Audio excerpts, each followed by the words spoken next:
Hi guys, my name is Emily, and today I'm going to talk about my favorite books from 2016. So some of you guys have been asking me to talk about my favorite books on various platforms, so here is a video to answer all of your questions. I went through my Goodreads to see what I'd read, what I remembered. I didn't so much look at the star rating as much as what stood out to me over time. So if you go to my Goodreads and you see that I've rated something like 3 stars and I've included it on my favorites of the year and you're wondering why, obviously things sort of change and percolate in my mind over time. And so these are the things that really stand out of all of the 92 things that I've read this year. I tried to pick things from different categories of the things that I'd read.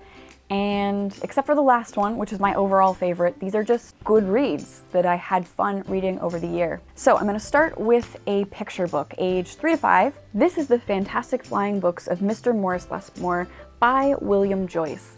This is a beautiful piece of children's literature. I read this at work and I cried, and then I took my mom into work and we read it together in the aisle and cried.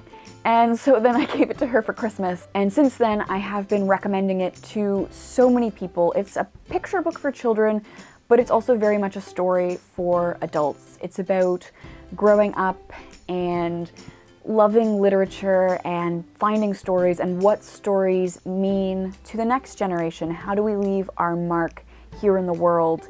How stories literally can color and change your life. It's just a beautiful story. The illustrations are gorgeous. I'm not really sure how hitting the microphone off the book is going here.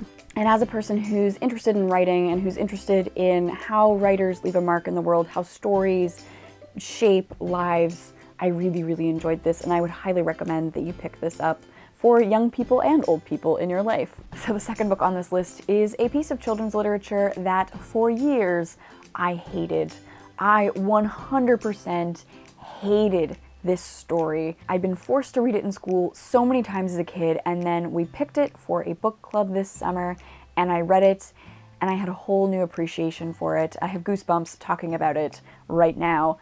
My whole body just broke out in goosebumps. And that is Charlotte's Web by E.B. White.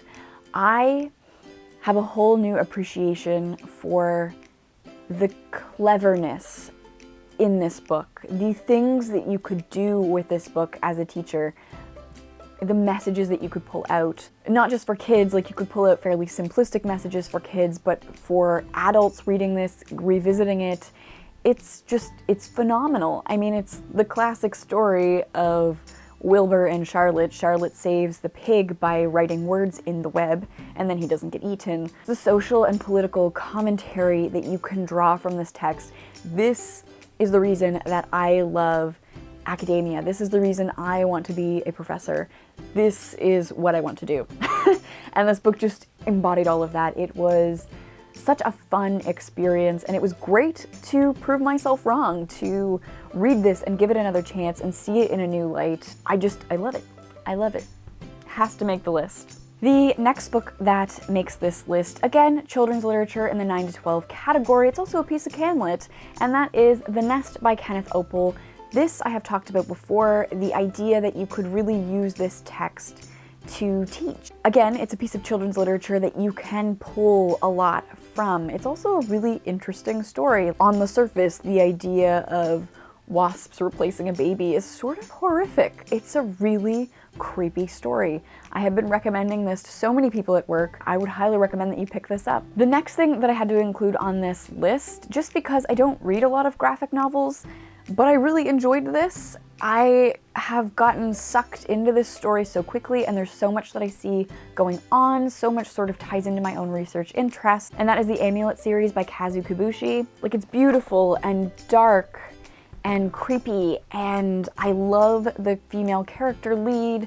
I love the questions of power and agency and gender and how these things interact. I think it's a really fun, beautiful piece of children's literature. Again, it's been one of those things that I've been recommending to people, and they're like, oh, cool, yeah, sure, this sounds great. I'd love to give this to my kid. So it's been great for me, and it's been great to see other people react and talk about it in the bookstore. The next thing that makes this list is a piece of YA that I was totally unprepared for. I picked this up because I was looking for books to recommend to people that were light and fluffy and romantic, because that is the thing that I get asked a lot about. When I'm in the teen section, I'll have parents come up and be like, I'm looking for a romance, has to be light and fluffy, has to be cute, and it has to have no sex. When I looked on BookTube for lists of top romance, this book makes that list, and I have absolutely no idea why. And that is Eleanor Park by Rainbow Rowell. This, yes, does have a cute friendship and romance that develops. There is sex in it. So, I mean, I can't use it for the romance thing anyway if it has to be totally abstinent, but this is so much more than a romance. This, to me, is so much about Eleanor's development as a human who's living in an abusive home, who has to make the decision to do something with her life, to choose between living in this situation as a young person, to staying with her family, staying with her siblings and her mom, or choosing to make some sort of change in her life, and the struggle and conflict about what it would mean to choose either way. And I was totally unprepared for that. I was expecting something light and fluffy. I mean, it has two kids connected by headphones on the front. It's yellow. It's bright. I was totally misled and totally unprepared for what I was getting. And I mean, I loved it. I loved this story. I loved the ending. I thought it was perfect. I know when I started looking into this, a lot of people were upset with the sort of open-ended ending. I loved it. If you haven't read this because you've heard that it's a hot YA romance, I think you need to give this a chance. The next book that makes this list is my favorite piece of canlit / general fiction for this year, and that is Miriam Toews' Swing Low Life. So this is a book that sort of blurs the lines between fiction and biography. So Miriam Toews' father, Mel Toews, who this narrative is sort of based around, committed suicide. But before he committed suicide, he was hospitalized and suffered a stroke and sort of lost short-term memory. So Miriam, like the author herself, was in the hospital writing notes from his perspective to help him remember. And then when he died, she sort of continued to write in his voice.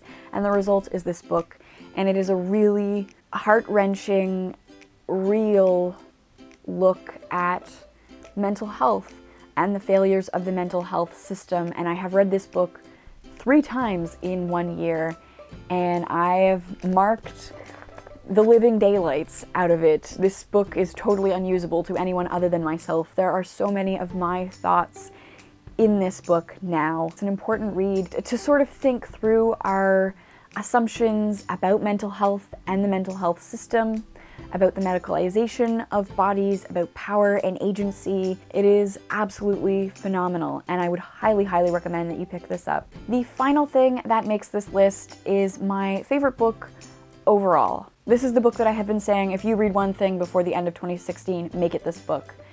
And that is Monkey Beach by Eden Robinson. This was a book club pick. This is the story of Lisa, who we meet as this really broken person whose brother is probably dead. He's gone missing in a boating accident. But we have Lisa sort of go back in time and tell us about her life and the events in her life that lead up to Lisa being the person that we meet at the front of this novel. It asks you some important questions about reality and spirituality and myth and the truth or the untruth and whether or not that matters even. It's so vivid. The characters you can meet for like 5 seconds in one sentence and you still have a real sense of the character. Robinson's writing is gorgeous and it needs to be read more. It needs to be read by so many more people. So if you can read one thing in 2017, make it this book. This is my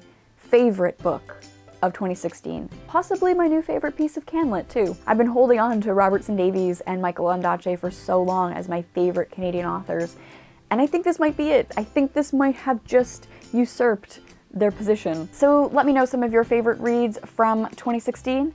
Thank you so much for watching, and I will see you soon. Bye!